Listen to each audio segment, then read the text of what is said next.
Welcome, welcome. Here we are Tuesday night. It feels great to be back on live. It's our new platform, and I'm super excited to come in live tonight here on YouTube. So those of you tuning in, thank you so much for joining. If you join, let's hear where you're joining in from. I hope everyone's having a fabulous night. I am Monica Brant, and this is the Monica Brant Show. And tonight's special guest, he was on last November with his wife, and I had a wonderful conversation with them talking about his prep for the Olympia. He was actually out of the country, and his wife was in their home state, and I got to see their children and talk about all the things leading up to the Olympia. We got to go through the Olympia, and I've asked Mr. Brandy Curry to come back on. So here he is, Mr. Olympia 2019. Brandon, you've had such a decorated career with the Arnold Classic wins with Ohio and Brazil. Australia. Yeah, and then winning in 2019, and obviously coming back in with a super strong showing. I know second isn't where us as athletes always want to end up, but I know that sometimes that also inspires us and encourages us, and it's still a blessing, right? I mean, it's still a blessing. Of course. Yeah. So there's so many things going on in your world. You know, we were just talking a minute ago before we came live, and I was like, you have so many irons in the fire, right? And you wear so many different hats. So I'm excited to visit with you about all of them. So how are you tonight, though? I am doing okay. I'm doing much better. I was ended up in the nap mode about an hour before, but now I'm up. I'm woke up. Thanks. Ready to go. Nap mode. I love it. Hey, naps are important, right? Like, and sometimes is it a 10-minute, or is it a 20-minute, or is it a 30-minute for you, or is it longer? Well, I didn't get to nap, but I was feeling I needed to. But now I'm good. You're good. Well, if you did nap, how long would that be? Like, what does that look like for you? Typically, I try not to nap. I try to nap maybe 90 minutes if I do nap. I don't want to nap longer than that. Otherwise, I end up too groggy for the rest of the day. So no more than 90 minutes, I think, is good for me. And is there a perfect timing for you that makes sense for you to kind of regain that energy? Is there, like, during the day, is there a perfect timing? Well, it depends on where I am. When I'm in training and I'm in preparation in Kuwait, typically that time falls around right after breakfast. Right after breakfast. Typically because I only sleep typically when I'm there, I only sleep like 4 hours a night. Get up and do my cardio, and then I'm crashing right after breakfast to prepare for training. Have a meal, wake up, eat a meal, and then get ready to train. Well, you have to be all in when you're ready to go for those training sessions, I'm sure. You can't be tired. Not that many naps where I'm at home, unless they're spontaneous and unplanned. You maybe have all the kids with you. Yeah, it's quiet. It's quiet and no one's around. It's just like, and nobody's to wake me up. So no dad questions. So where are you right now? Are you at home, or are you in Kuwait? Yeah, I'm currently at home. I live in Murfreesboro, Tennessee, right outside of Nashville, Tennessee. Okay, so it feels good to be home. When do you go back to Kuwait for this year, or is that? We're looking at the schedule, and it looks like maybe possibly by July. With the state of the world, you never know. But July looks like the prime time to head back out.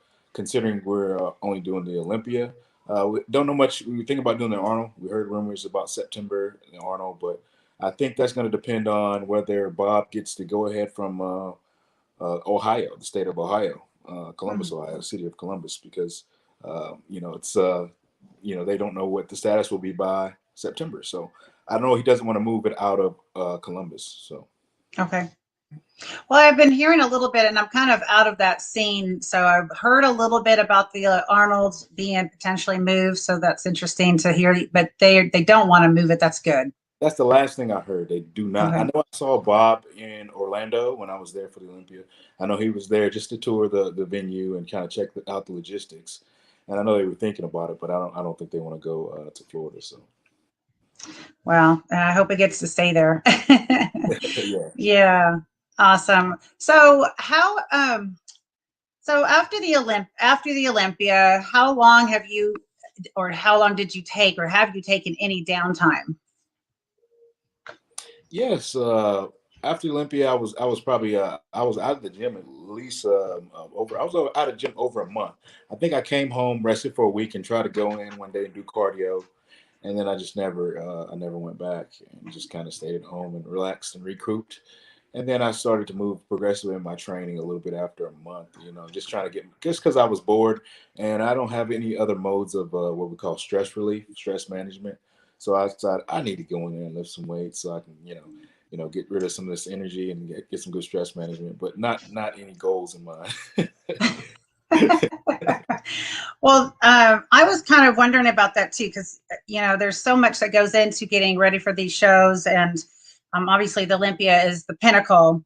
So I was curious, when you came back from Kuwait and coming back in as the reigning champion, how did that feel compared to the previous year going in not having won the title? Can you compare those 2 years? How you felt the difference?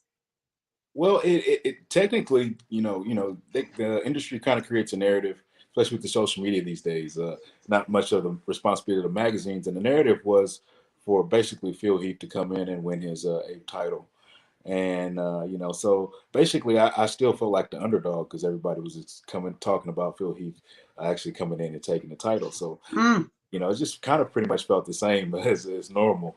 So I was like, okay, nobody's expecting me to win, so I got to come in and prove myself again. So that's just pretty much how I felt.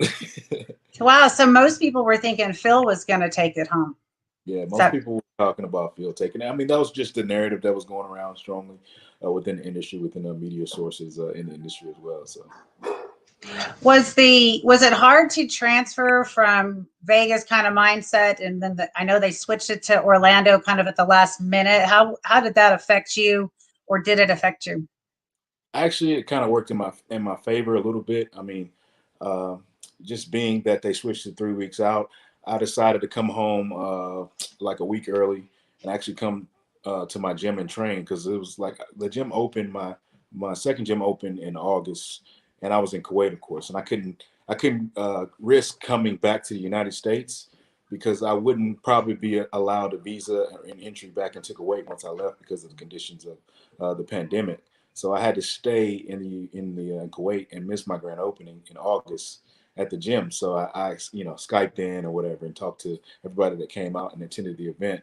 So I got to come back the week before the Olympia, or 2 weeks before the Olympia, and train at my gym, and for the first time, and kind of see what we could create it together, and the design that I liked, and some of the equipment that I had in the gym. So it was a good opportunity for that. And I wouldn't probably. I normally would fly straight to Vegas, just a week, the week, basically the weekend before, and kind of stay. So this allowed me to come in and settle. I got an Airbnb, basically, so I could, me and my coach could stay to ourselves and do what we needed to do, go back and forth to the gym, and I wouldn't have to, worry about, trying to, deal with the responsibilities of being a dad and all that kind of stuff during my preparation. Right. So that kind of kept me zoned in. So, and then I had some contacts. My buddy Anthony, who's my buddy with Soul Premise. He is connected in Orlando. So I flew in. We got to fly in. He picked me up from the airport, and basically took me straight to the grocery store. Took me to my place, and it was great hospitality having somebody, from Orlando to kind of take care of me. And after the show, we ended up going to Disney World and visiting several of the parks with Disney with the family. So it turned out to be really good. Wow. Okay, that sounds like it was meant to be as far as for you, coming home. And as an athlete, I know how hard that is when you're so focused and you're ready for plan A, and then that doesn't happen, like switching up for plan B and having to, rearrange everything. And that was pretty cool. You got to come home and still stay in Airbnb. That was really smart. Because I know, you'd probably got home and then would love to be husband, dad, and kind of business hat on for some of the other things. But at that crucial moment, that's so critical. Those 1-2 weeks out, not just physically but mentally too, right? Just keeping the sleep pattern and all. So, was it hard to switch over your sleep coming back from Kuwait? Actually, my sleep in Kuwait is really catered to the time zones here. I mean, in Kuwait, I go to bed probably like 4 or 5 a.m. in the morning. you know, just when the family's probably going to sleep here. You know, I'm pretty much set on the schedule. That's why I take that 4 hour nap and I get up and ready to do my cardio. And then, I mean, not the 4 hour, I sleep 4 hours and then I get up and do my cardio about eight something o'clock in the morning or 9 or so. And then eat my breakfast and then take that nap, just to, you know, kind of, you know, get some more rest. But that's how it's set out and designed that way because, you know, I'm constantly on the phone and FaceTime with the family and checking on them. So I kind of live on their schedule even when I'm in Kuwait. And the thing about Kuwait is they typically stay up late. You know, it's typically a culture that's very, very hot. And things don't close there till like 3 a.m. in the morning. And they have the calls of prayer and stuff like that at 3, I think 5 a.m. So they typically stay up late there as well. So it wasn't unusual for me to be up late and kind of be on the time zone, central time zone when I'm even there. Awesome. Wow. That's cool. You still, you know, even when you're over there, your family still comes first. And that's one of the things I admire about you, and having that conversation before with you and Brandy and your kids was just precious. Absolutely precious. I loved it. So it's fun to hear, you know, that they're always on your mind, and you know, the forefront of what you do is always about your family. And I'm sure that being an athlete and entrepreneur like you are, you're just wanting to take care of your family in the best you can. That's really cool that you have those opportunities. What do you think about the Olympia? How do you feel? Well, how do you feel about the excitement from the other athletes, like the new up and coming athletes? Is it the same as it used to be with this day and age, with all that's going on in the world? Is there that same pull for people wanting to, you know, be in the Olympia and be an Olympian? Sure it is. I mean, the new generation coming up, they constantly looking on social media and just kind of checking these guys out. You know, they're moving heavy weights in the gym, doing, you know, great feats of strength and stuff I used to do when I was younger. And you know, when I wasn't worried about, you know, the longevity of my career, and I thought I was bulletproof. But eventually, of course, we smarten up and adjust things just so we can, you know, maintain this lifestyle that we try to lead for longer. But I see it, and it's inspiring. I'm like, and thinking back in the days of nostalgia. Then we got I was able to go to the Tampa last year and see Hunter Labrada win his first pro show, and Lee Labrada and his wife were sitting right behind me. So I got to see them, hear them cheering him on as I'm looking at him on the stage, and kind of gave me chills, you know, just seeing history made like that. So seeing him compete in his first Olympia and seeing him there was really, really cool as well. So like a lot of new guys like Ian and, you know, some of the Canadians are younger, they're coming out and competing as well. So it's always new juice coming in, and it's always exciting. And, you know, I just want to make myself available to some of those guys, because, you know, it could be hard being a rookie coming into your first Olympia. You know, you're all nervous and you can see it all over them. So I'm just saying, just relax and enjoy it. It'll be over with before you know it. I bet some of your good piece, you know, and the piece that you exude just rubs off on these new athletes, and they probably want to be near you before they go on stage just to absorb some of that. I would hope so. I would hope so. I did have some guys hanging out with me backstage, you know, some of the first Olympia competitors, you know, just chit chatting and just shooting the breeze. I know some guys get nervous, and the best distraction is a conversation or a good joke. So we're back there just kicking it, just letting time go by until it's time to do our thing. Well, you know, that's interesting that you brought that up, because that's actually on my notes to ask you. You know, as I'm thinking about what would be interesting, in my opinion, and hopefully the people tuned in. Speaking of, hi Brandy, nice to see your comment here, and your cousin Quitman's on here. He's been following my shows for a while, so he's saying, "What up, cousin?" Hey, he's been awesome. But I guess I'd written that down. I'm like, what is it like backstage? Because I know what it's like to be a female backstage at the Olympia, right? But I'm thinking, wonder what the guys are like. Did y'all joke around? Who do you hang out with? You know, what's the feel back there? Is everyone kind of like, you know, staring at each other, you know, growling, or is it joking around, smiling? well, it's a very new. It was a new setting for all of us. So we had to get used to a new setting, being in a new place, new venue. So it was kind of different for everybody that it was even experienced. It was a new experience for all of us, and just knowing where to be, where to relax, and all that is taken into account. A lot of backstage psychology is going on, definitely, and I like to read body language, and I like to watch people and observe, but I also like to make sure that the guys that I know are just back there nervous, and you know, the first time I'll just make sure that, you know, they're enjoying it and taking it all in, and not, you know, worrying about their nerves. You know, they're just enjoying the experience, because, you know, it's just a once in a lifetime experience to make it to that stage at the elite level.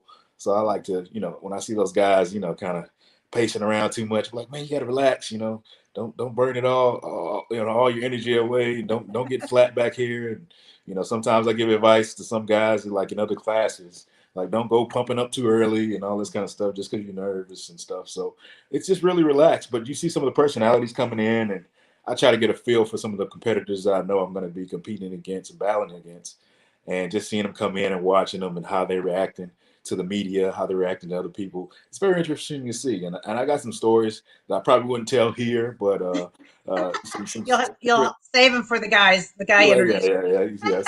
But it's very, very, very interesting. But you could also have a feel. You always get a feel for what's going on, like what the status of the show is backstage. Like, okay, how well you're doing, who the front runner is. You know, all that is you can read all that if you know what to look for backstage.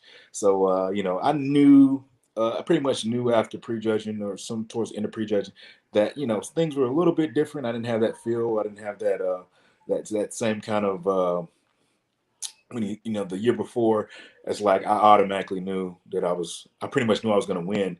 Just everything that was going on was giving me that feedback backstage. Mm-hmm. And that year, it was kind of like some of the people that would come up and be you know, extra nice or extra whatever were kind of like, not so, you know, just kind of short and, you know, quick. Yes. Stuff like that. Yes. You know, Yes. so I knew it was going to be something going on that's going to be a little bit different than the year before. Okay, I totally understand what you're saying. There's certain people that come over and you're like, okay, they're really excited, they know something, and now they're like, kind of holding back. Yeah. So, you know, you just mentioned that, and I you know, as much as I knew that the Olympia had moved from the Vegas main place it had been for years, right? Because originally, what Mandalay Bay was 1999, the first Olympia, 1999. And then I can't remember what year it moved over to the other place, which like, the Orleans Arena. The Orleans, yes. The other place. She's like, the other place. Not the good hotel. That's right. We can all say that now. We can all say that now. Jake Woods is taking care of us, and all that. Right. So, I mean, I'm sure everyone was excited going, we're going to, you know, the Planet Hollywood, and there's going to be a new setup, and all excited. And then Orlando, and it's like, whoa. So, and I hadn't even really considered that, like backstage, right? You're so used to one scenario, you know what to expect, where things are going to be, who's going to be there, and here you are now in a whole new setup. So I hadn't even considered that, but so that was not part of my questions. But I did have questions about, you know, I will have a question. When we're going in the back, when us girls go in the back, you know, we kind of usually have the same girls we get next to and, you know, fix up or have your makeup or whatever. You know, you kind of have your backstage buddy that's kind of there every time. So do you have a backstage buddy? Maybe there's a better word, but I don't have a backstage buddy. It's kind of like, you know, it's just basically where guys camp out. You know, I'm always going to be social to where I choose to camp. I was pretty early backstage, so I got a good spot, got a good place to sit my feet up. I don't know if you're familiar with a 212 competitor, Bo Lewis. Me and him hung out a lot. Antoine Valliere, if I'm saying that right.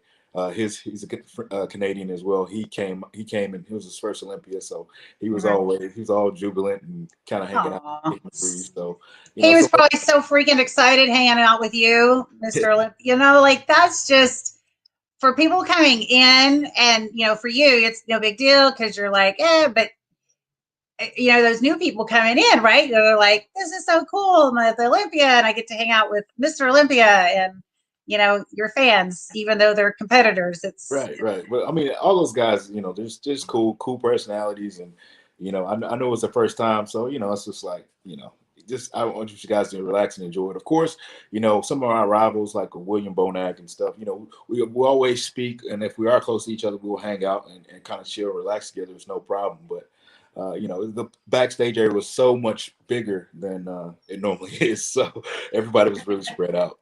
Oh, that's nice. You had space. That's cool. It's the biggest stage in Olympia history, they said. It was the biggest stage? Yes. Wow. I bet the fitness girls really loved that. Oh, I'm sure they love that. I'm sure. I remember, when I won, it was like this itty bitty little man-made stage in France, and it was horrible. Like it sounded like you were going to fall through the stage because they had built it the day we competed. Oh no. Oh no. Yeah. It was rough. That was in 98. That was the last year they started taking the Olympia around the, different locations, and they stayed. That's when they first went the next year to Mandalay Bay. But so I have a question of course I have a lot of questions. So, do you remember the last kind of thoughts you had walking onto stage in 2019 versus maybe the last thoughts you had walking on stage in 2020? Can you look back to Brandon? The last thoughts coming on stage in 2019 for prejudging? Sure. Okay. Yeah. Yeah, because I know by the time you get to the night show, thoughts could be a little bit different. We have more confidence. We're like feeling better. Maybe there's, the body's kind of set in. We've maybe had some food and you're like, you feel better, even if, typically, unless you've, eaten way too much something, your belly stuff. But I'm sure you didn't go, doing something you shouldn't do. So yeah, maybe going on to prejudging stage. Did you have any kind of like last thoughts or self-pep, like a pep talk for yourself? Like, get out here and do it or whatever. I don't know. Prejudging stage 2019, I came out I probably just had this mentality. I'm just about to slay this stage. And nobody's going to take this away from me. This is mine. This is mine. And it's my time.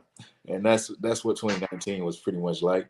2020 prejudging was a similar aspect, but I had one of the expediters backstage who kind of had me really hyped to get the stage for my 90-second little preview routine. Mm-hmm. And I actually probably got overly hyped because he was just so giddy and excited for me. I got overly hyped that it was almost like an adrenaline dump when I hit that stage because I was like too hype. And then I went through my posing routine and then I realized, oh man, I'm exhausted. I'm the last guy out. I'm the last guy they see, and I just hit it. But when I walk backstage, they're lining up to go right back out. And I was exhausted and I couldn't catch my breath. And I'm thinking, oh no, I feel like I'm gonna pass out because can't catch my breath, but I gotta go turn around and go right back out. Yeah. And do call outs. So yeah, that was a different experience. But I had the same kind of intensity and feel. But I think with the extra help hyping me up, I think I got ahead of myself. I think I expended more energy than I would have going out for that first 90 seconds. And it didn't prepare me for the comparisons. Though I definitely faked it well that I was doing okay and posed properly when I was in comparison. But every time we finished with our call out, of course I would go backstage and be dying and catching my breath, and everybody's like fanning me, and then I try to gather myself before I got to go back out and compare again. Hey, that's a true professional. That's a true professional. Getting back up, just it reminds me, I'm a sprinter, and I remember running numerous times with high school students from when I was running in my master's division, and my coaches would put me with their high school students, and I would finish that race. I didn't care how hard it was for me. And I say race like in practice, like, because I didn't race with them in competitions, but I would go practice with my coaches, and I run times like high school runners. So they would put me in there to inspire their high school kids and, give me something to, have competition. So anyways, after the practice, 400 or 200 or whatever it was, I would make sure I walked up tall and straight, didn't hunch over, didn't act like I was breathing hard, nothing, just, rapidly control my breath. And these kids, they're like all collapsed and they're like falling on the ground. And I'm like, get up. Do not ever let anyone see you falling, because if they race against you another time, they're going to think, you're out. Like you have no juice left. Don't ever show someone your weakness like that. So, so it's kind of the same thing, right? You're backstage, you can like kind of regain your composure, get back out there, and then having to control that breathing. Like how much of your practice posing really was effective for you on stage when you're out there? Like, are you on, well, I guess the question is, are you on stage thinking, man, I should have practiced this more so that I have more conditioned? Or did you No, I'm on stage. I'm on stage like more. It's more psychology than practice. It's more like it's more like nope. They're looking at you. They can't see you sweat. They can't see you struggle. Nope, nope, nope. You're bulletproof. Don't give up now. You're Yep, bulletproof, it's yeah. over. Keep going, keep going. Squeeze, squeeze, squeeze. What everything tight. And it's like, okay, you guys off. You're supposed to get back in line, and it's like, okay, right back to the backstage, leaning over, please fan me. And they're like, breathe through your nose, out through your mouth. Yes. And I'm Yeah. thinking, where's the oxygen when I need it? Just like that, in the nose, out the mouth. That gets the deep part of those lungs, and they get the most oxygen flowing through there. But I wonder, do you think they put you last on purpose so that you would have to come right back out on stage? Well, when you're the champ, you always come out last. So that's a part, and that's something I never experienced before. So nobody briefed me on that, and I didn't think about it before time. So just thinking about it again, if I ever had to do that, I wouldn't, come out calm and not have that adrenaline dump that which just just sucks everything out of you.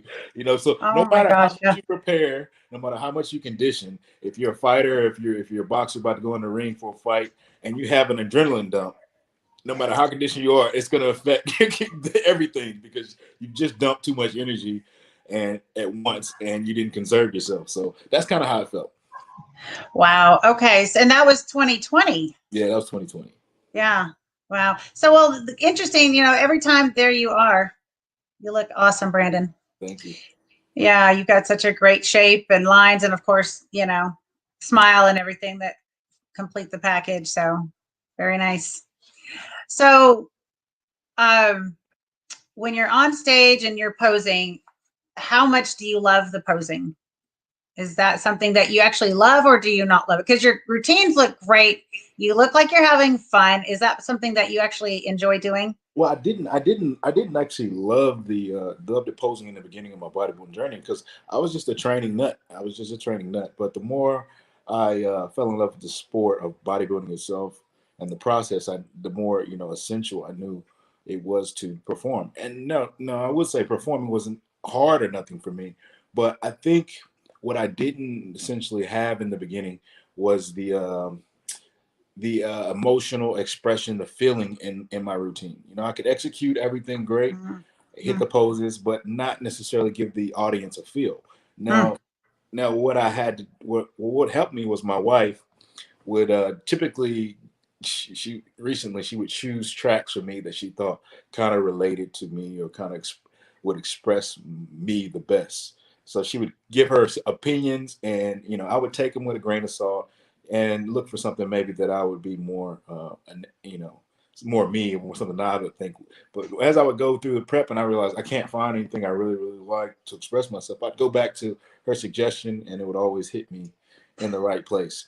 And from there, if I have the right music, posing is it's just easy. It's just natural. I don't even have to really think about it. I can just kind of listen to the music, go through what I need to do in my head, and then when I hit the stage, it pretty much comes out just like that.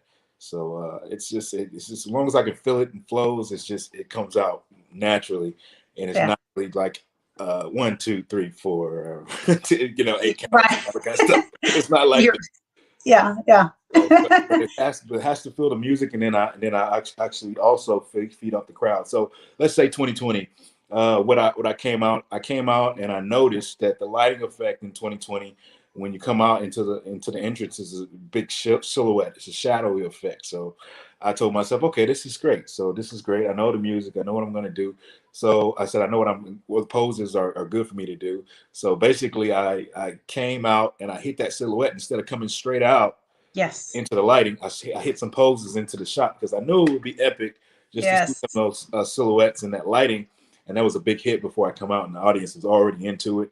Yes. And, that made the rest of the posing routine just solid.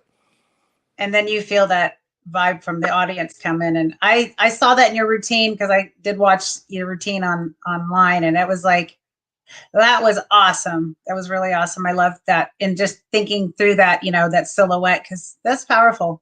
Yes. Just seeing the shape, right? Just seeing the shape. Exactly. So and it was more like it's more like an instant, you see the effect, you're watching everything, you're like, oh, I could do that, So when you plan too much, you kind of eliminate the freedom to kind of, go with certain things that are available to you. So, and be creative. So that's what I was able to do in that situation, which I thoroughly enjoyed. Well, you answered one of my questions. Again, you're reading my mind. I had written down, has Brandy been helpful? Has she put any input in that? And obviously she does. That's fun. That makes it more personable for both of you. And yeah, you know, in 2016, I went to Europe and I was invited out there to compete in 2 shows, 2 weekends in a row. And both of those shows, I was going as figure, but their figure still does a posing routine kind of, and those classes were like, it was like a combination of bikini, physique, figure, and fashion modeling. I was like, I was watching their videos of their posing, and I was like, I have never done anything like this. Of course I did fitness, but that's gymnastics and dance. It's nothing like the posing. And I was like, oh my gosh, what am I going to do? So I hired some people here in town that helped me get my routine together. And my husband actually came, and he was the one who, and he had, mind you, he had seen one competition in 2013 when I won. Only one. I did figure. It was the only one he'd ever seen. And he's a horse person, and he's a judge for horses, but he has a really good mind for music and all this. So he came to see my practice one time because he didn't know what I was doing. He was like, oh, what are you doing? I'll come see. And he literally helped me, not so much with the posing, but like you're saying, pull that character, pull that personality out so that people actually want to watch you. What are they going to do next? You know, and oh, that pose is cool. Oh, look how it goes into that. But look at the personality and the eyes, the face, the expression in the arms and the movement. And I didn't know how to do that because I was so stuck on, okay, this pose and then this transition and then this pose. And he was like, no. Feel it. Yes. And then he actually even gave me my ending, which is the craziest thing ever. Cause I'm like, you don't even know what you're coaching, but it worked.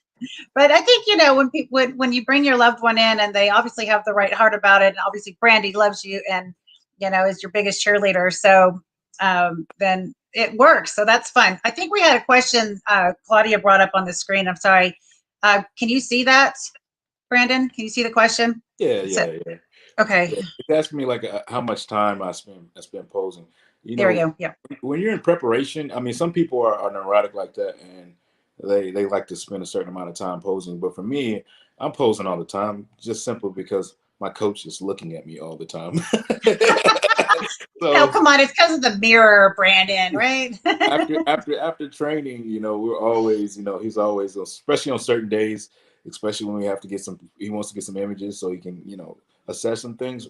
I'm posing all the time. And then in the evening time, in my own room, I have a mirror set up to where, you know, I try to get my posing in as much as I can when I'm feeling like, okay, what am I going to create? What look am I trying to bring? You know, what is my physique? What's different about my physique this time that I can probably try to accentuate in a pose? So I'm always going through it. It's like a step-by-step process in my preparation, but it's not like regimented like you would think. It's just a natural part of the preparation that, you know, I can't do without. Without doing it it'll be weird. It's not bodybuilding.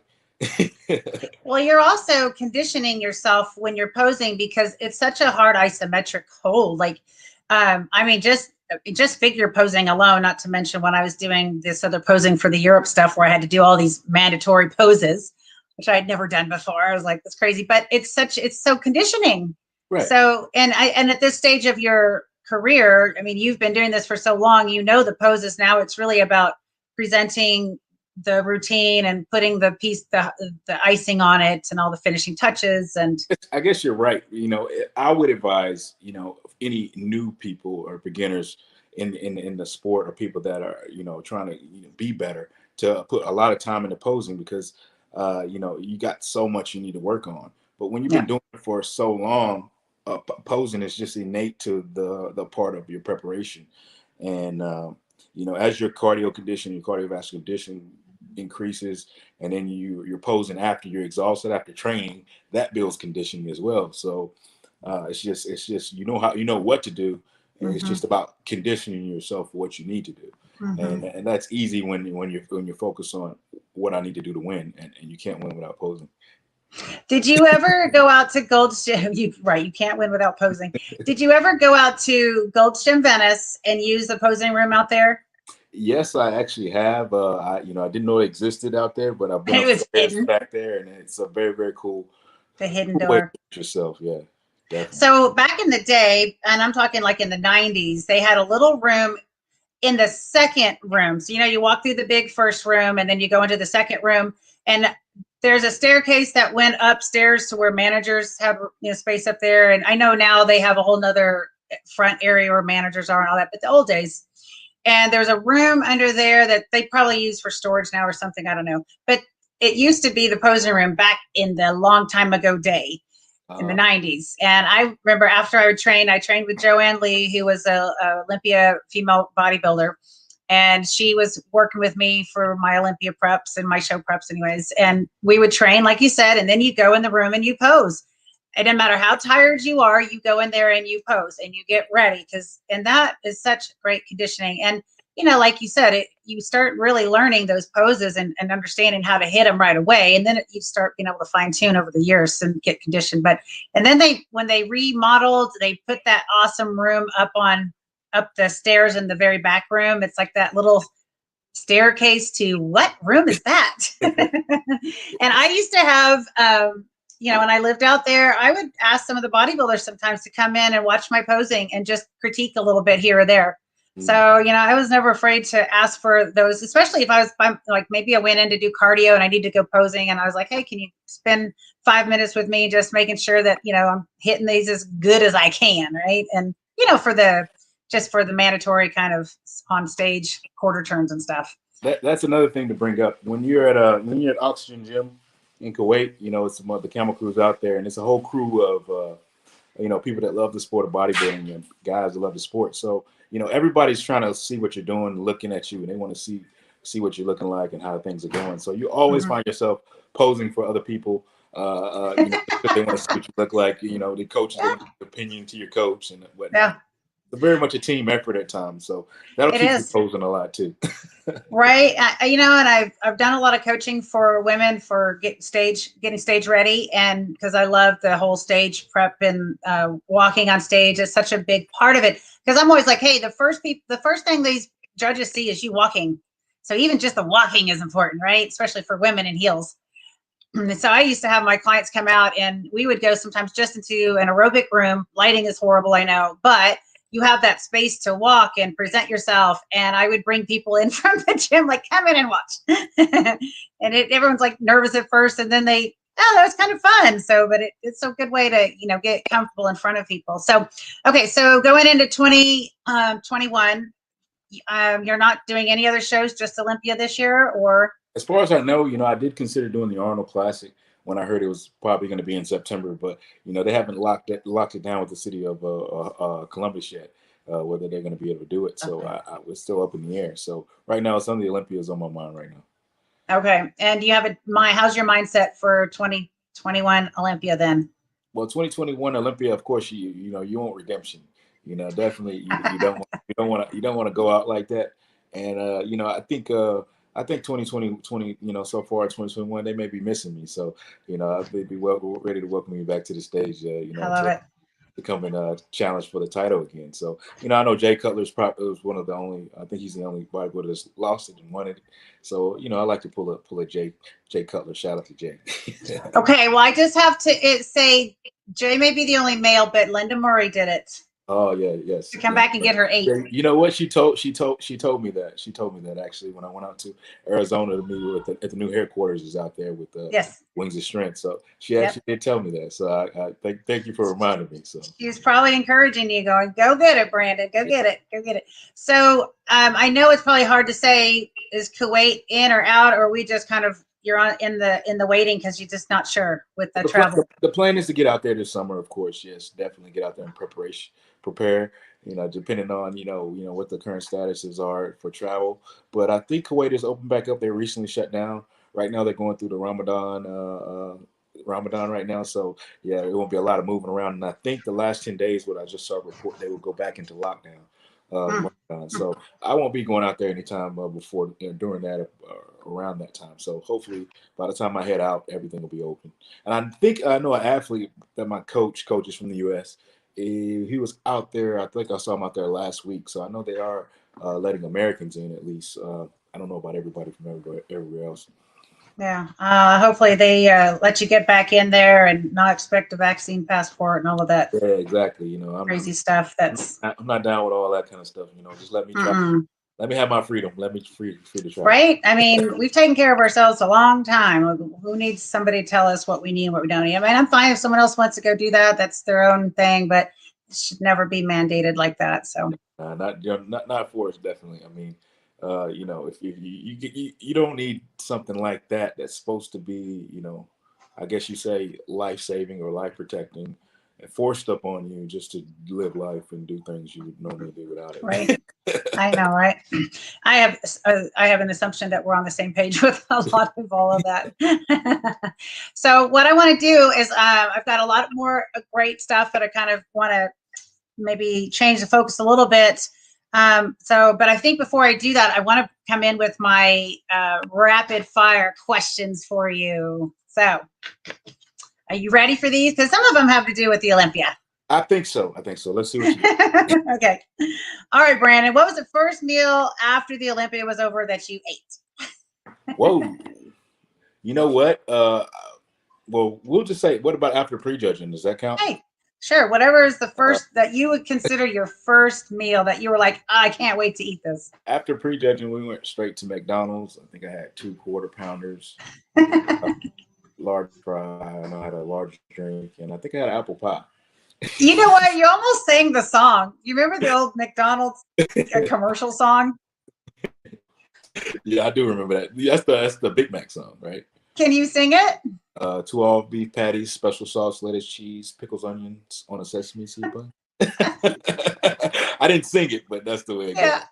I don't want to start a new career on your channel. Calling me, trying to book me for singing events. And I'm like, hey, Mr. Olympia, we need you in. Be like, you can sing the national anthem. Like, no. Yeah. Hey, only McDonald's, can't say anything else. Hey, say hi to Anna. She's all the way from Australia. Hi, Anna. What's going on, Anna? Tuning in. Hope you're doing okay out there in Australia. Yeah, right. I keep in touch with her and her sister. They're awesome people. Okay, first photo shoot you did after the Olympia. Did I even do a photo shoot after? Tell me. I did most of my. Actually, I did. Now that I'm thinking about it, it went by so quick. So I did one. Yeah, I think I did one with Jason Breeze. I think it was the first photo shoot I did, and I think that was for Chic. And then we did some stuff, of course, for my brand here, 015. But yeah, I think that was the first one. Oh my gosh. Okay, is it the same like it used to be, like photo shoot, or is it different now? Being that you know, some of the photographers are international, and they couldn't get in, and being that everything was moved in a matter of 3 weeks, scheduling athletes to do certain things at different locations, trying to find gyms and stuff like that was kind of different this year. So fortunately, we did a lot of content before the Olympia, up to the Olympia, so we didn't have to really worry about doing it on the back end. But yeah, it was a little bit different than it normally would be with all the photo shoots post Olympia.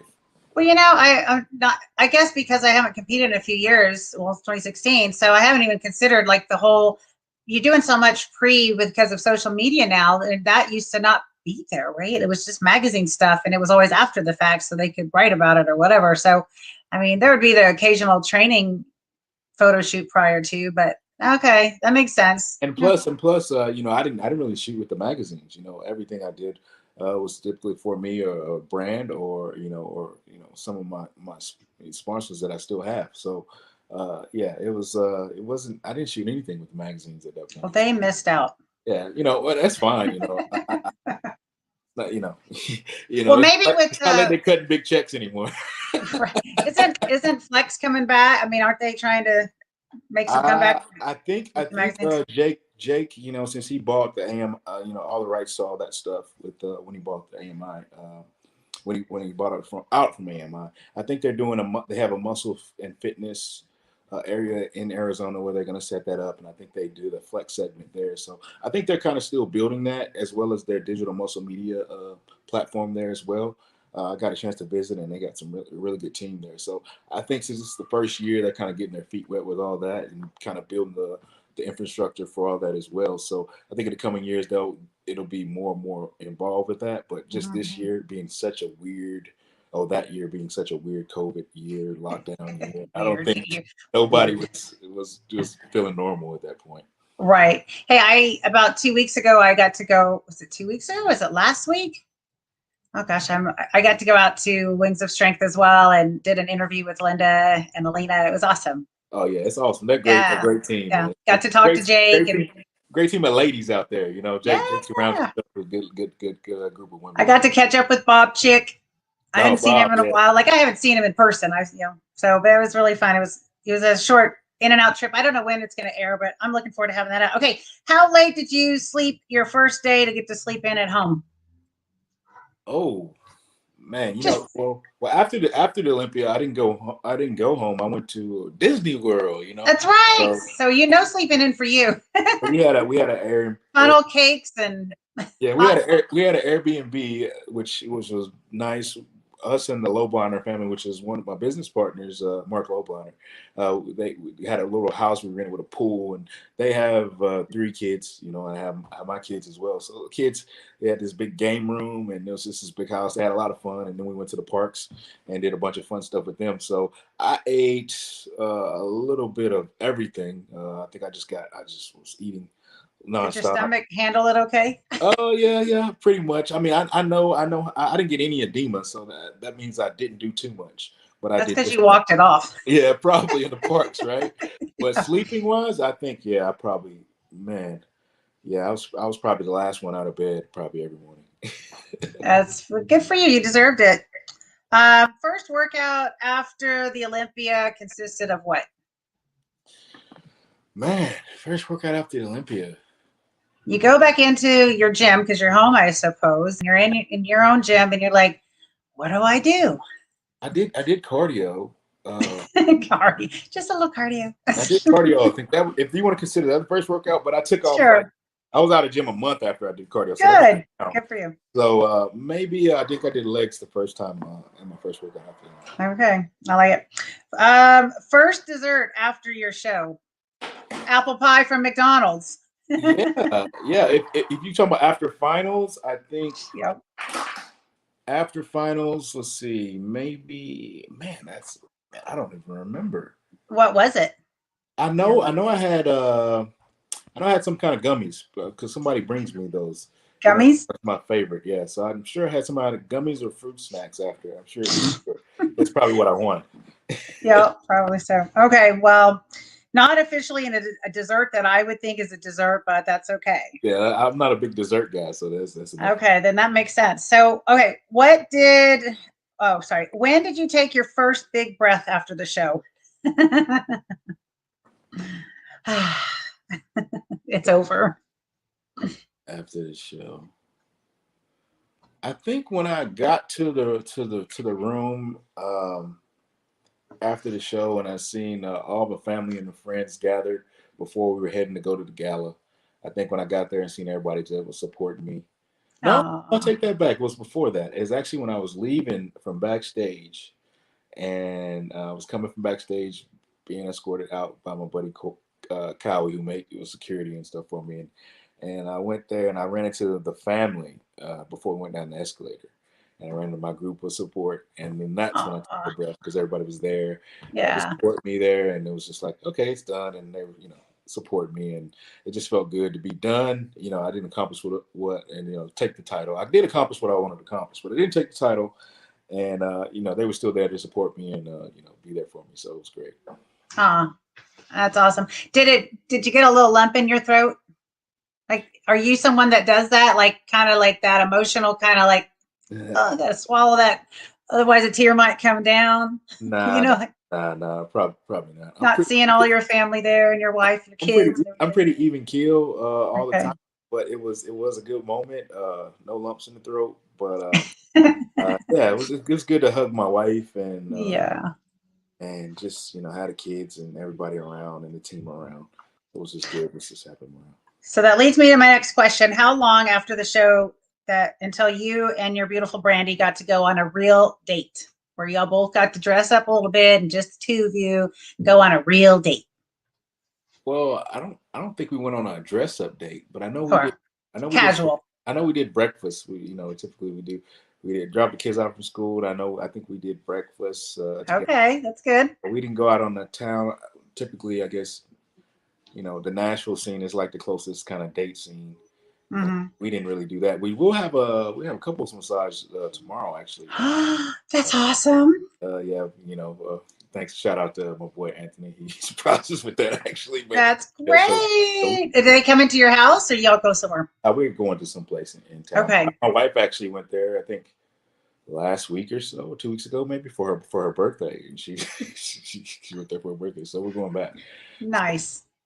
So do you have to have breakfast? Yes. Hey, my husband and I love to go for breakfast. And if we get to do that, that's like a treat, right? Yeah. It feels like, you know, you get those beautiful days and it's like, oh, we're playing like, you know, like we don't have to go to work or something. It's fun.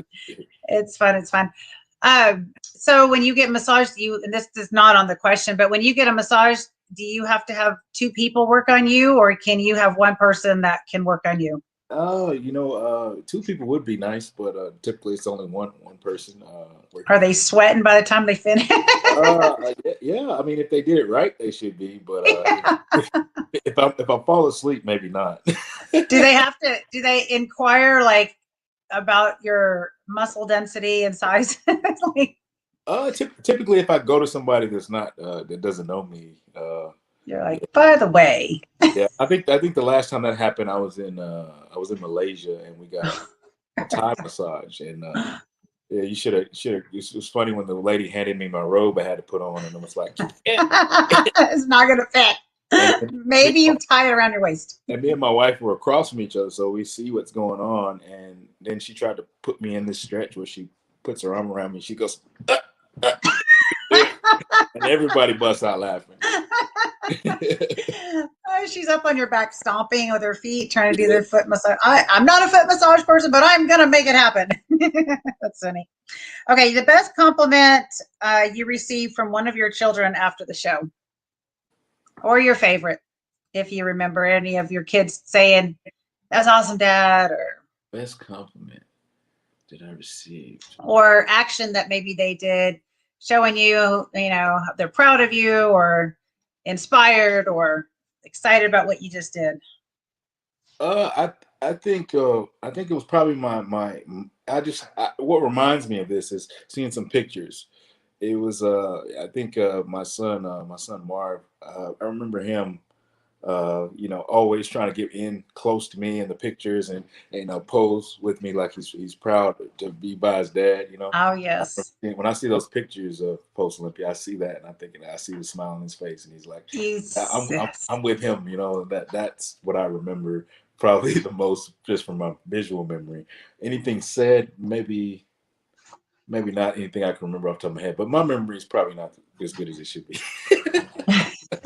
Well, there's so much going on and you're kind of, you know, at that stage, it's hard to remember everything, but you know what, it's cool because you know your children so well and you can see that expression in their eyes and the smile. You can see the genuine smile on someone's face and how they're feeling. So that says it all sometimes, is just looking back at that memory and going, you know what, look at his expression, you know, like you said. Okay. Do you keep all of your posing suits? I do, but not because I intentionally want to. I guess I could sell them to the highest bid, but that's kind of creepy. So yeah, no, we throw them in the drawer. But you could technically make like a framed thing with your, you know, your awards and the posing suit and a picture. I have too many posing. Thanks. Shout out to CJ Suits. She always hooks me up and she always gives me more than I need. So CJ has been in the game for a long time. She helped me back in the day too with suits in the 90s. So that woman's been around helping people for years. And I know before me, you know, with getting to know her, she was in the business for a long time still. So she's been around. She loves it. She's so good too. Great. She's awesome. Okay, if you could pick one word for 2021, what would it be for yourself? Like your vision, your passion for the year, for getting ready for the show, just for this year, one word, or if you have to find two, but could it be one word? It's words coming to me. Only I don't know why it's coming to me. It has no. It's this word here. Exalt. Yes. I love it. That's a great name or a great word. So Yes. what would that mean to you, exalt? That's what I have to connect. That's what I have to draw the connection with. That's the first word that came to my head. I don't know why. It just came to my head. I'm thinking because I think it's like. Can I say something while you're thinking? Yeah, go ahead. Go ahead. So my next question and kind of topic was I wanted to bring in about your faith. And so it's interesting because we're supposed to exalt God and, or exalt him before ourselves. And maybe there's something there. And so my question was basically, how has competing and being in the industry and where you are winning and walking through this journey, how has it strengthened your faith? Oh, definitely. Because it's when you're in this industry, you kind of see the humanity, the good and the bad and everything. But you feel like you're in so much control over your circumstances and over your situations at times, and then you're reminded that you're really not that in control over any of that. Right. No matter how much you try. And Right. that is kind of like that just points back to our Father, of course. He's always working things out, always doing things. Yeah, you don't have no idea about, but it's always for your good, even though sometimes it may not seem that way, at the time. But it's always about trusting that process and knowing, God's always in control, no matter what your circumstances or what you're going through. And some of those things, develop that character, develop that great endurance, develop those things that you need to see yourself through things down the road. And then, of course, those things come up with a great testimony and how you can definitely, just basically give him glory about whatever he's done and whatever he's brought you through. So being in this industry, he's brought me a mighty, mighty long way. I mean, not so long ago, I remember seeing articles about my retirement. Even though I came in the industry with a bang and with such high expectations, I had to just keep my faith in where I knew I was supposed to be because I felt like God led me to the sport. I didn't want to be a bodybuilder. I told my wife that I didn't want to be, but I knew I was looking for purpose. And when I was looking for purpose, I was right here in the midst of the sport, and so I trusted the process. I trusted God, knew where He was taking me, and even through the hard times, I just had to, have faith that He was going to see me through, and He definitely has blessed me abundantly through this process and taught me a lot. And there was only one road to achieve what I achieved, and that was one thing that He put on my heart and that was through definitely humility. There was no other way because He took every ounce of what I perceived as pride and everything away from me in order to show me like, no, this is not necessarily about what you're capable of and your own confidence in yourself and your flesh. This is about, what I'm doing, what I'm going to do through you.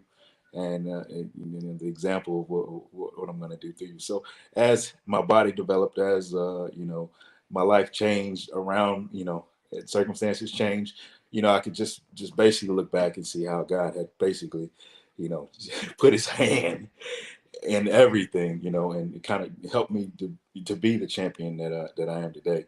Because I was very egotistical. I was very self confident, cocky.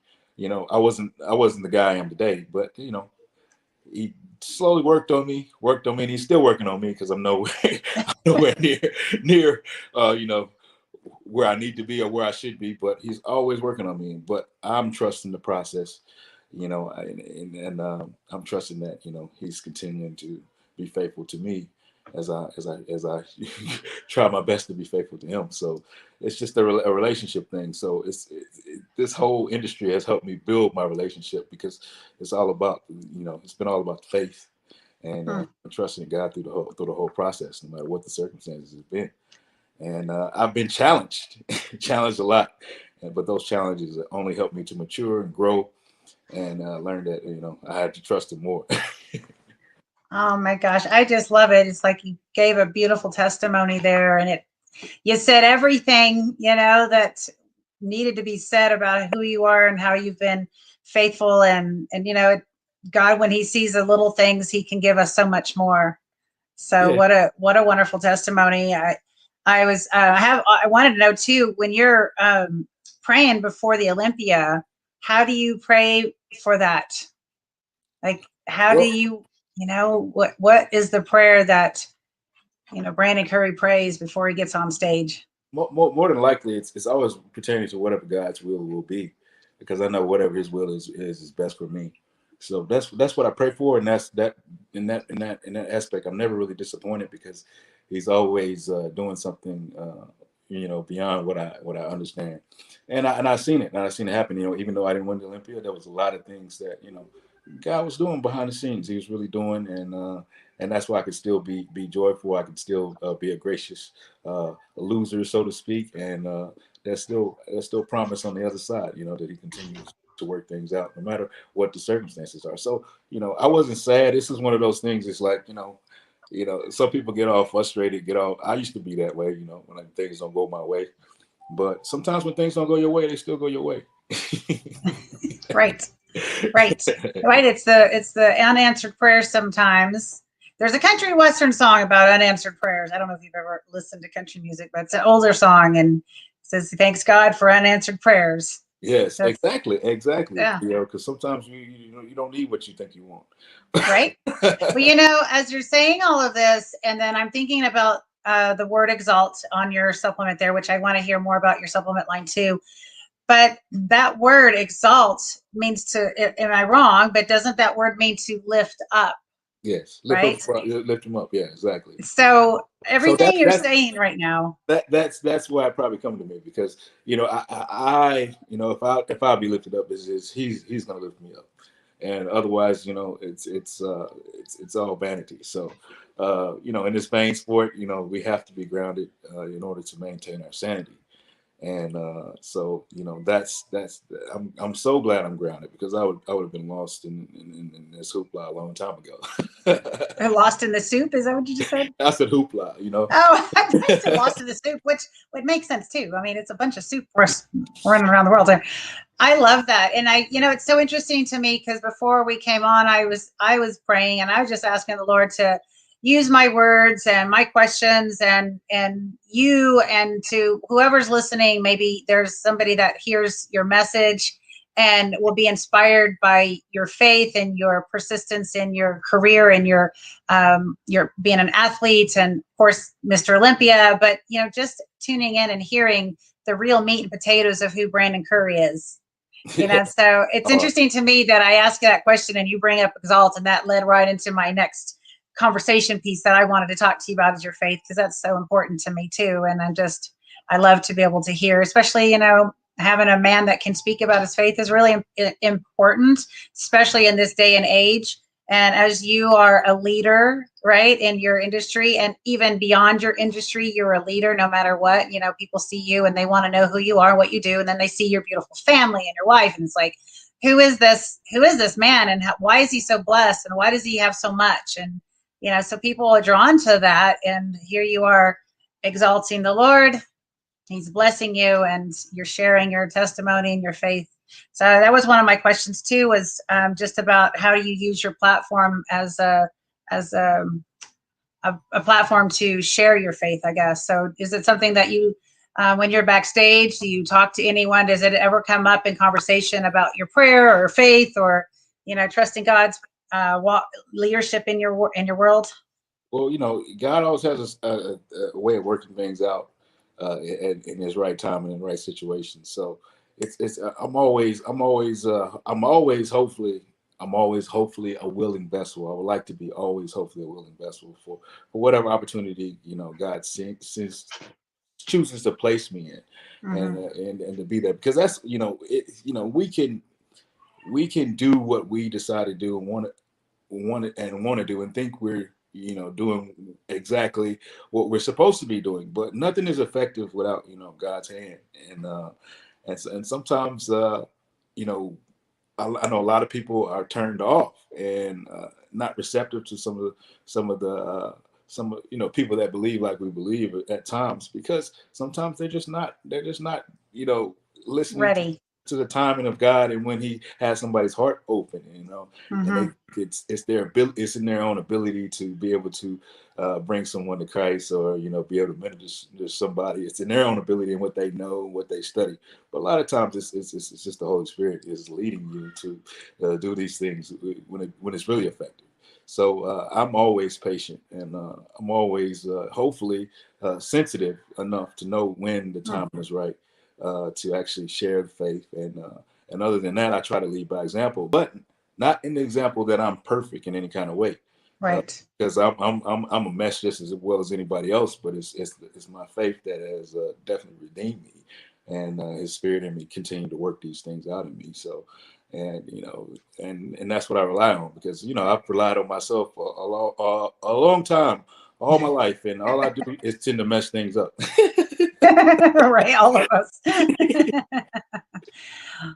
know what you just said about being sensitive is really important, and I appreciate that word that you're sharing, because I think that's a hard word for men to have sometimes, especially in your environment and all that you're supposed to be, you know, and this, you know, lifting all this heavy weight and, you know, all that you do. It's like that word it surprises me. In one way, it surprises me. In another way, because I know your faith-filled relationship with Jesus, I know that it doesn't surprise me. So it's kind of, that's cool. That's a great word for you. I'm not naturally sensitive. So no, but the Holy Spirit creates that in you. Yes, and that's really special that you recognize that and that you can express that.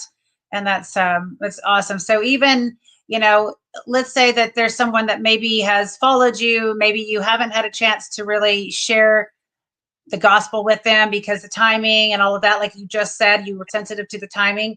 Maybe they tune into this show, they hear your talk and your answers here, and maybe it changes their life. And that's what my prayer is that this conversation will be that blessing for other people as they tune in and they hear your words, because they're, you know, drawn to you as their fan, you know.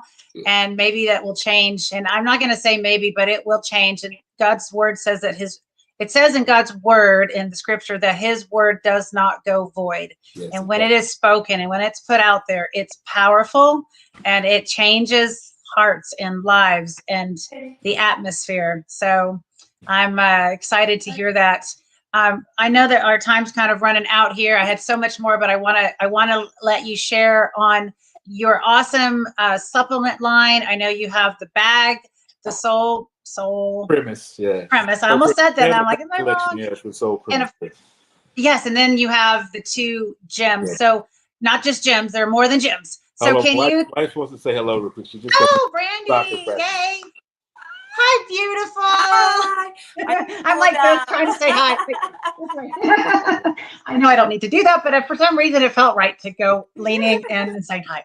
Nice to see you, Brandy. Thanks for saying hi. So will you share about your supplement line? And maybe I see you've got the products behind you. So and Big, Exalt, and I can't read anything else up there. Share what those are, please. All right, we got Happy Guts here. It's in the center, front and center. It's a gut formula. We use you know, it's a probiotic formula. We use we got a special rights to use core bio, which is something that makes our product unique. So for all you people that don't you know, eat enough vegetables and stuff like that, you may be interested in checking out our probiotic formula, Happy Guts. We have our pre-workout Exalt, which we mentioned earlier. It's a pre-workout, a little bit of stimulants, some pump, and some focus in there as well. We also have our non-stim. It can be pre-workout as expansion or pump formula. You can stack these two together. We have a mushroom O2 blend for increased endurance, but it's designed to actually, you know, enhance the pumps. And those products, like I said, can be mixed. We have our protein, which is Big Hydro, which is a hydrolyzed protein. Okay. In red velvet and fruit cereal. we Oh add my. Velocitol to the mix to enhance protein synthesis. So you can basically increase that muscle amino uptake, and it can be an effective form as possible. Of course, we know hydrogenate is one of the fastest digesting proteins as well. It's already pretty much pre-digested and broken down. But we decided to make it a little bit better by adding some Velocitol to that formula as well to get that insulin, and that protein dribbling into that muscle as quickly as possible. Mm-hmm. And then we have the Big O bar in birthday cake and fruit cereal. And my wife came up with the birthday cake. That was her idea, the fruit cereal. Oh, I'm all about the cake, girl. Yeah, it's mine. I'm a cakeaholic, so. and those are really a hit. I mean, they really pack a punch. We also use whey hydroxylate in that as well. MCT oil as a fat base with the nut butter. This one has 24 grams of protein. This one is 27 grams of protein. But it really packs a punch for guys like me looking to get those calories in. It's not a small bar. You may have heard of the Outright bar, which is a bar of the partner of mine. This is double the size of that for those guys like me. So definitely, we hopefully have something that can fit your needs in the 015 line, and more to come as well. So it's been a hit so far. I've been very blessed to work with Mark Lobliner, and you can get all these products at Tiger Fitness.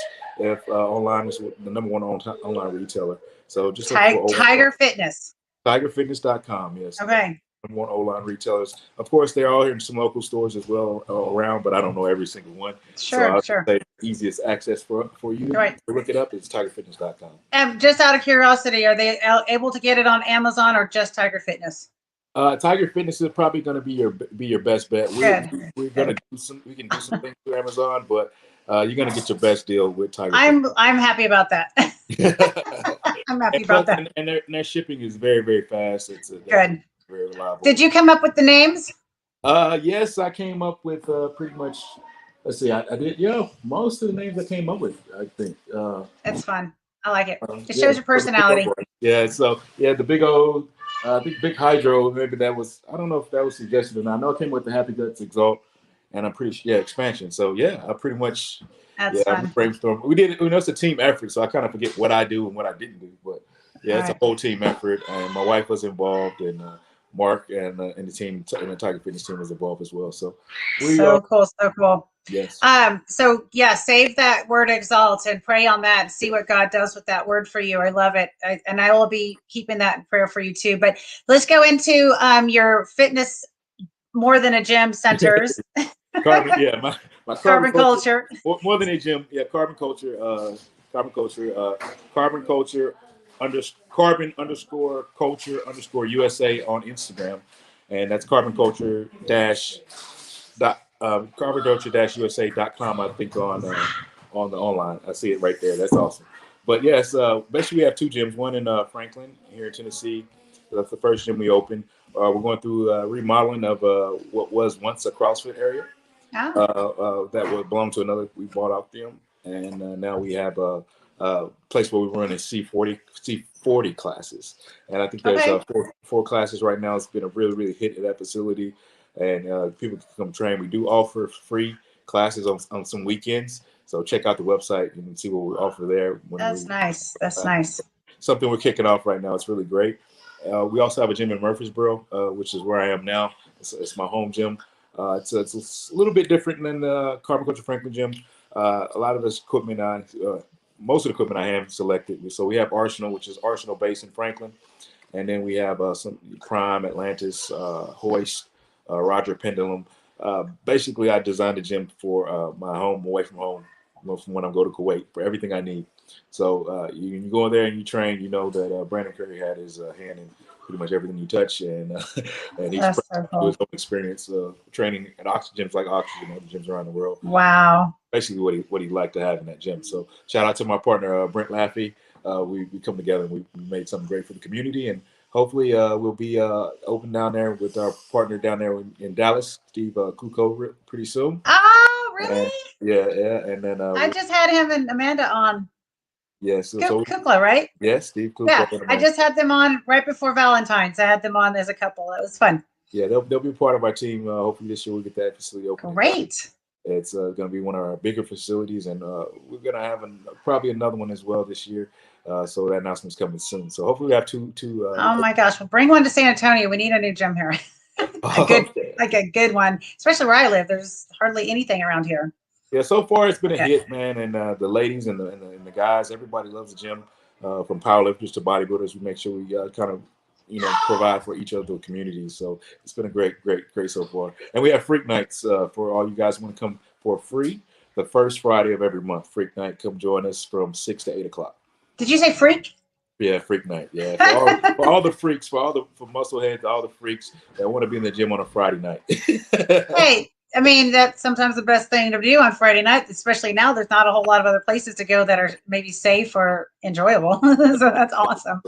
That's fun. And then your Soul Premise. Yeah, Soul Premise fancy bags you've got. Soul Premise is where you can find my bag line. Yes, my bag line for Soul Premise is basically for you sneakerheads and people like to carry your shoes around. It's a perfect bag, but it's perfect for all occasions. Because I just traveled to Flex Lewis grand opening at the Dragon's Lair this weekend, and I carried one bag, the big backpack. We also have a roller bag version of it, but it's the big backpack, and I carried everything I needed for the whole weekend. And a lunch bag, and that was pretty much it. And it fitted my bed bin. I didn't have to check anything, and it's just premium leather, premium quality. I think you guys will love it, so check it out. Wow. Well, we're gonna roll that awesome video that you gave us to roll here. Anything else? Hang on, Claudio. Anything else that you want to share with the fans? And what we'll do is because I know you probably need to go. You've got kids there. Tell them all hi for me. I wanted to know one last thing: is Zion still interested in being a pastor? Zion, yeah, you showed up now is your time, Zion. Now is your time. Come and is he still singing in the shower, singing and praising Jesus? Yeah. Hi. Are you still interested in being a pastor, Zion? Yes. I love it. You have been on my heart and in my prayers. And I actually wrote to Aaron and told him to keep Zion in prayer, because if he wants to be a pastor, so Aaron Baker. Yeah, I still need to connect you guys, but he said he would love to talk to you and connect with you too. But I asked him to keep Zion, especially for his pastoral heart, in prayer. So, and your whole family, of course, but pretty special there. All of your family, very special. I love what you guys are doing with your community and all the business. And of course, you as an athlete, and I know Brandy is full-time mom in it and being an entrepreneur too. So there's no manager. Yes, manager. Managing all her boys, and I'm sure she don't have to manage her daughter very well. She's probably got it all sorted out on her own. Yeah, recruiting. It's a recruiting year right now. So it's soccer. She got 9 Division I colleges. Yeah, Mama says 9 Division I colleges so far in 2 weeks, past 2 weeks. So it's been good. Oh my gosh! I mean, we could just keep talking about all the cool stuff that you guys are involved in, but I know I just really appreciate you being on. And anything else you want to share with the fans and viewers that are maybe tuned in now? Maybe your cousin, you want to throw them out something? If you have the opportunity in May, if your schedule permits, anybody that's watching, May 8th, Murfreesboro, Tennessee, Battle in the Borough. We have a big event, big charity event. We're giving all proceeds to St. Jude's. The website is battleintheborough.com. You can go check it out. Get your tickets there for this charity event and come join us, man. We have a bunch of vendors. We'll have a lot of fun. And so far, we have fighters from Ohio, I believe, Georgia, Hawaii, and Arizona. Yeah, it's over. I know last time he showed me it's over 15 fights and more fighters waiting to get paired. So wow, a great event for you guys to come out and enjoy. And your state's open right now, is that right? Yeah, Tennessee's really open. The mask mandate was dropped, I think last week, right? Yeah. Yeah, we've been living pretty normal around here for a little while. Good. So I can't relate to some of the other things going on, but right. I know we could keep talking about all the other stuff. I left the gym today, and there was a guy. I just train at Anytime Fitness because there's nothing else near me that inspires me, and that one is it's close. And I'm like leaving. They have to check the keypad to go in, and so I'm walking out. And the guy's doing his little keypad, and he's walking in. His face is, there's nothing on his face. And I looked at him and I said, "It's good to see you." And he looked at me like, "Who are you?" And I said, "Well, I mean, it's good to see your face." Like, that's what I was trying to say. I was so happy to see people's smiles and happy faces. And I was like, it's just like you can breathe and encourage people. So I don't wear a mask hardly anywhere, but the one place I was kind of wearing a mask was the kids' school. And then the other day I got out the car, I was going to grab it, and I was like, yesterday I had to go see Zion. He knocked his head at preseason. Oh, I saw that on Instagram. So I was about to grab it, and I realized, they just dropped the mandate for the school. So with no mask, that felt good. So that was the only place that I was actually wearing one, but besides the airport. But oh, the airport, right? I mean, I have these fancy ones, and maybe Brandy has the fancy. They're like all holes, and they're just like little glitter or jewels kind of sewn together. right. It's like completely holy. I've seen those. I don't yeah. So I've been wearing those, and there was only one time flying, and one lady, a dictator lady, that was like, "You cannot wear that," and the whole time. And it was on Southwest. I'm like, where's the fun Southwest airline flight attendants? Like, she was completely anti everything. And she was like, if you don't wear your mask, wear it properly, there'll be the authorities waiting for you when we land. And, you have to have it on. There's a fine between $300 and $1,200. I'm like, how do they judge whether you get a $300 or $1,200 fine? Like, it was nuts. I was like, oh my gosh. It's like, it's not. Anyways. I understand. I feel you. Yeah. I feel you. Yeah. But I have definitely been asking the Lord to come quickly. Hey, that's a good prayer. That is a very good prayer. I think. So my prayers come quickly. Yes. And I have to set aside all the thoughts that I have for the horrible evil that's going on in the world and just say, Lord, it's unbelievable to me what people do to other people, animals, and so forth. But I know that he says that in the end, he will make all the wrongs right. And we only trust that he'll do that. And we can't even fathom what that looks like, but he will do that. And so I trust that that will happen. My other prayer is that, two other prayers. One is that he will keep making me ready. So like, that's the word I have for myself, ready. Like, I want to be ready for when the Lord comes back. I don't want to be like, oopsies, I know I'm saved, and I know that I've given my heart to the Lord and all, but I want to be walking and talking and lined up with his word and loving people the way he says to love others, like he loved the disciples, right? Right.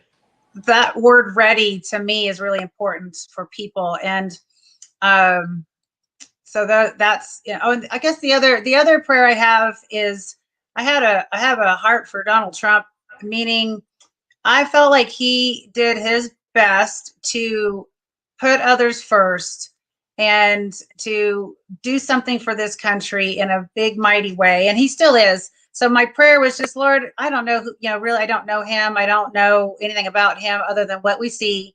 But I want to ask the Lord, I've been asking the Lord to give him some enjoyment in his life. Because he deserves that. He's worked very hard. He's never taken a dime from being president. And he's done a lot for this country, for everyone, not just for himself. Like, he's tried to do for this country. And I know everyone has their own opinions and blah, blah, blah about it. But I just was like, you know what? He did what I think he did amazing to try to keep freedom. And I think he's still trying. He's still working under the scenes.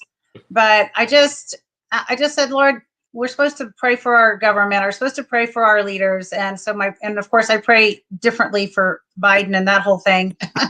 But I just, I want everyone to be in heaven. I want everyone to know the Lord. So praying for their salvation, if they know Jesus or not, we don't know, but that he has enjoyment in the work that he's doing, and the work of his hands, that he still has some enjoyment for all that he's sacrificed, because, he's not living a life that's just cozy, comfortable. He has a mansion and money, but can you imagine the banks and all the things that are kind of starting to shut down on him that make life not so fun after all that he's put in for all the years? So anyways, my soapbox, but yeah, praying for readiness and for our leaders, and of course. Okay. Amen. Amen. Thank you, Brandon. Thank you, Brandy, for your time with your husband tonight, letting him come on and share his heart and all the good things. And thank you for joining me again on the Monica Brant Show. No problem. And Great. awesome. You're welcome. Okay, well, we're going to let you go enjoy the rest of your night. All right. And we'll talk to you guys real soon. Have a good night. Thanks, Brandon. Yeah. All right. Well, that was awesome. I so enjoy just those heart-to-heart conversations. Of course, you know, as an athlete, I have so many questions that I always want to know, you know, all the little details because I'm female too, right? So it's fun for me to hear all these things. I hope you guys enjoyed the conversation and maybe heard some different pieces from Brandon that maybe you haven't heard before. I know he has a ton of conversations out there and has a lot of information about, you know, his training and his nutrition, but I just wanted to bring something a little bit different for you guys. So I hope you enjoyed it, and we'll be coming back. We've got awesome guests coming up, so please don't go anywhere off the channel. Make sure you please subscribe and like. I mean, I have to start saying those things, right? We're on YouTube. So all right, guys, thanks for joining. Have a blessed rest of your evening or whenever you're watching this. Stay fit, love life. Oh, and big giant thank you to my sponsors, because this show would not be here without you guys. So thank you to Legendary Foods, Aloe Life International, of course, Egg White International is what I've got on now, 100% pure. Chick. That's me. All right, you guys have a blessed night. We will see you real soon here on the Monica Brant Show. That's a wrap.